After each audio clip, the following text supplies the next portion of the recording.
ሰላም ጤና ይስጥልን ውድና የተከበራችሁ የቻናላችን ቤተሰቦች ዘወትር አክብሮታዊ ሰላምታችን በያላችሁበት የዓለም ጥግ ሁሉ ይድረሳችሁ እያልን ለሰዓቱ ለእናንተ ይመጥናሉ ያልናቸውን ዕለታዊ አነጋጋሪ ዘገባዎችን ልናስደምጣችሁ በተለመደው የመረጃ ሰዓታችን ተመልሰን መጥተናል።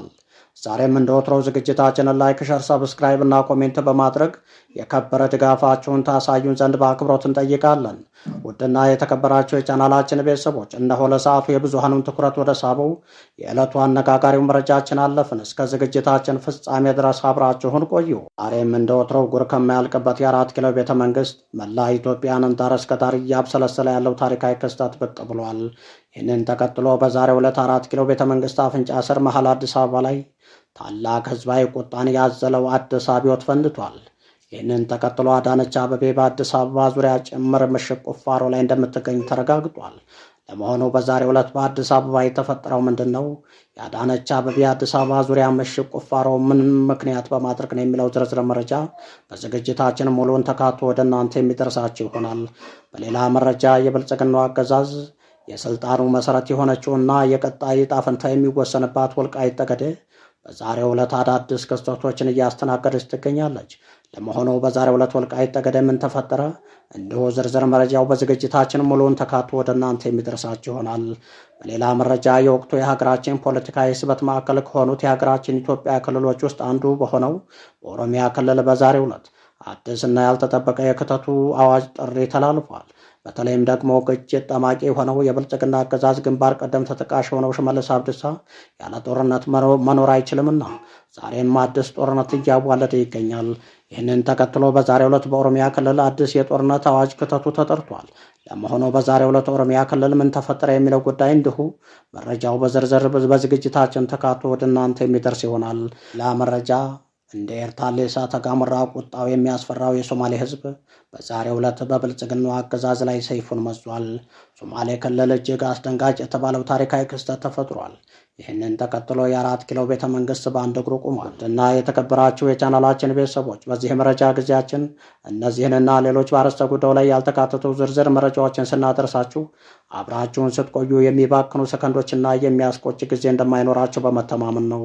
በቀጥታ ወደ ዝርዝር መረጃችን አመራን። በሀገራችን ኢትዮጵያም ሆነ በአፍሪካ ምድር በየጊዜው የተፈጠሩ የለውጥ አብዮቶችን አፈጣጠርና የለውጥ ሂደት ስንመለከተው ቁልጭ አድርጎ የሚያሳየን እውነታ እብሪተኞችና አምባገነኖች የመጨረሻው አወዳደቃቸው የከፋ መሆኑን ነው።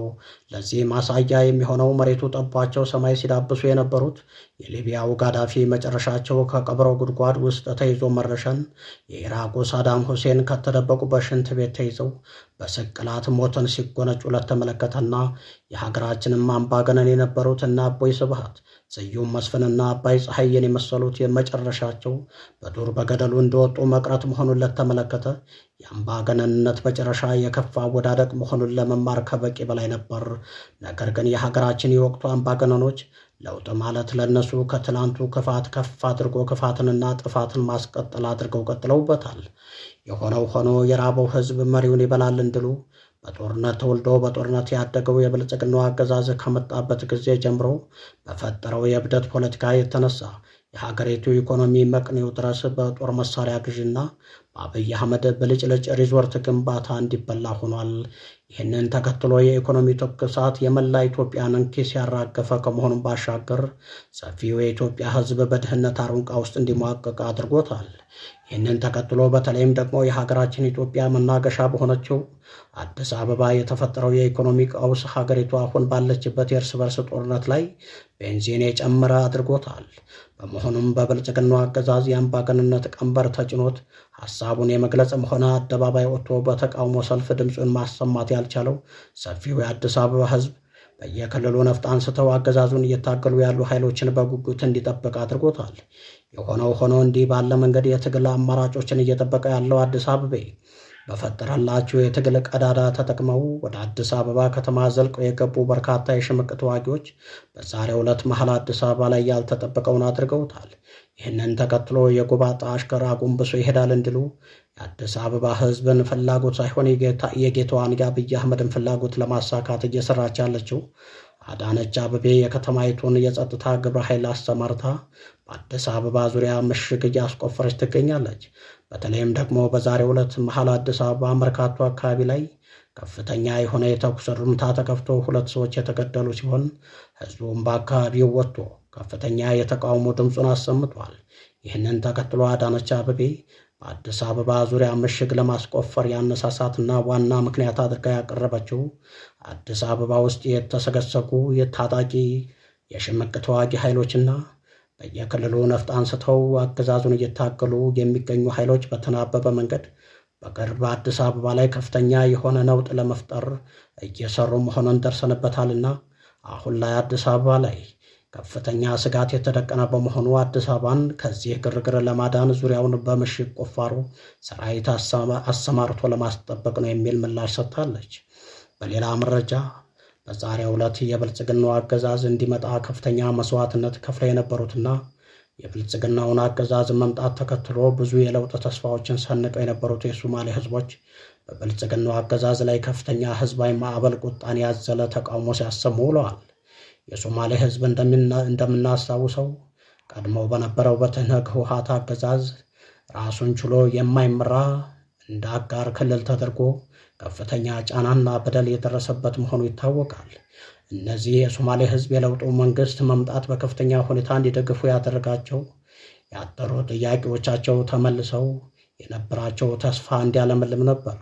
እንኳንስ ያጠሩ ጥያቄዎቻቸው ሊፈቱ ይቅሩና ተደራራቢ አዳዲስ ችግሮችን እየከፈለፈለ በችግር ውስጥ እንዲሟቅቁ ያደረጋቸው የብልጽግናው አገዛዝ አሁን ደግሞ በዛሬው ዕለት በአደባባይ የሶማሌ ክልልን ለመውረር የክተቱ ጦርነት ዘመቻ ያወጀው ሽመልስ አብዲሳ የከፈተባቸውን ጦርነት ተከትሎ ብልጽግና ሶማሌ የሚባል ክልል ነበር ለማስባል እየሰራ ነውና አሁን ላይ ከእንግዲህ ከብልጽግናው አገዛዝ ጋር በጋራ ተሰልፈን የምንቀጥልበት ምንም አይነት ምክንያት የለም በማለት በተለይም ደግሞ በዛሬው ዕለት ግጭት ጠማቂ ሆነው የኦሮሚያ ክልል ርዕሰ መስተዳድር ሽመልስ አብዲሳ ለመላው የኦሮሚያ ወጣት አዲስ የክተቱ ዘመቻ ጥሪ በማቅረብ ወደ ሶማሌ ክልል ዘልቆ በመግባት 2 ወረዳዎችን በመቆጣጠር 79 ንጹሃኖችን አፍነው በመውሰድና በመግደል የሶማሌ ክልል ላይ የጀመሩት የግዛት ማስፋፋት የሶማሌ ህዝብ ከፍተኛ ቁጣ ውስጥ እንዲገባ አድርጎታል።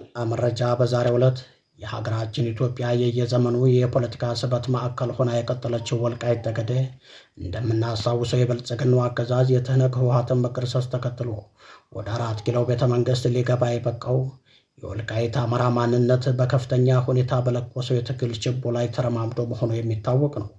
የሆነው ሆኖ ወልቃይት ጠገዴ ለብልጽግናዎች የአሁናዊ ስልጣን መወሰኛቸው የቀጣይ ጉዟቸው መዳረሻ የሚታወቅበትና ለስልጣናቸው መሰረት የሆነች ምድር በመሆኗ እንደ አይን ብሌናቸው የሚከታተሏትና የወልቃይት ህዝብ ማንነትና ጥያቄ ሳይሆን የሚያሳስባቸው ወልቃይት ጋር የሚነሳው እሳት ስልጣናቸውን ለብልቦ ከተቀመጡበት የስልጣን ወንበር ላይ እንዳያስወግዳቸው መሆኑ የሚታወቅ ነው።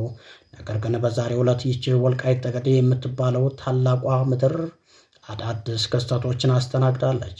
በተለይም በዛሬው ዕለት የህወሓት ትህነግ ታጣቂ ቡድኖች ወደ ወልቃይት ዘልቀው በመግባት ከ37 በላይ ንጹሃን ዜጋዎችን አፍነው መውሰዳቸው በቀጣይ ወልቃይት ላይ የተደገሰው ከባድ የሆነ ጦርነት እንዳለ የሚያሳይ በመሆኑ በኮሎኔል ደመቀ ዘውዱ የሚመራው የወልቃይት የሰላም ዘብ የሚባለው ኃይል ዛሬ ዝግጅቱን አጠናቆ ወደ ጦርነት እንደተሸጋገረ ከቦታው በደረሰን መረጃ መሰረት ማረጋገጥ ችለናል። ውድና የተከበራቸው የዝግጅታችን ቤተሰቦች ለሰዓቱ ዝግጅታችንን በዚሁ ቋጭን። መልካም ጊዜን ተመኘን።